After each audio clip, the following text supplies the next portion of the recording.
Okay guys, in this video we're going to go through a cervical spine passive accessory intervertebral movements, or PAIVMS assessment. So Glenn, how would we go about doing that?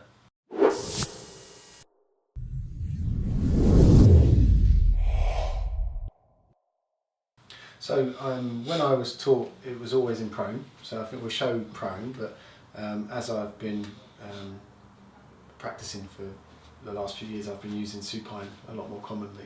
I like it for a number of reasons. One, I can see the patient's face, so I can tell if they're in discomfort. And two, I just like the sensation of getting an overview of the spine from top to bottom. Yeah, so I can use my palpation in this way. So I'll go through this first of all.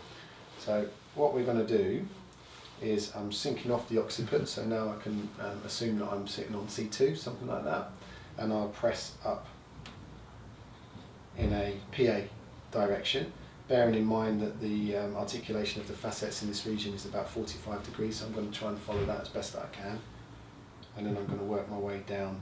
And at this stage I'm just getting a general feel of each level as I go, and more importantly I'm getting a feel of left versus right. Yeah, so I don't claim to make any more specific diagnosis other than it's a little bit stiff here or it's painful.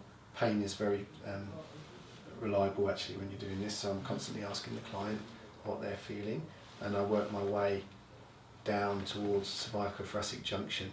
Yeah, so I'm essentially using my index finger, I'm sitting on the facet joints and I'm working my way down, just feeling left to right. If I do want to explore one level a little bit more, say it feels a bit stiff, ask the client, is that painful? Does it feel stiff to you? And then I can explore that in a little bit more depth and see, when I push into a bit more resistance, what reaction does that give? Does it cause discomfort? Does it cause pain? Does it reproduce their symptoms? And as well as that, you can get an idea of the soft tissues in the back of the head as well. I find it much easier to position the head as well, so quite often when you put someone prone, they end up hinging so that you're already in extension in the mid-cervical spine, whereas if that's the case, we can use pillows.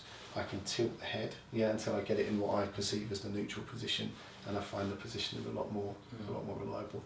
I don't know if you use the same. Yeah, definitely. I think I really like it like that, and I think we talked about this before, grading wise. Obviously at uni we got taught the whole Maitland grading from 1 to 5, and I think that there's no reason why you can't use that. I think there's other videos on the site where we'll just explain the grading essentially and what the grading means when you do any accessory movements.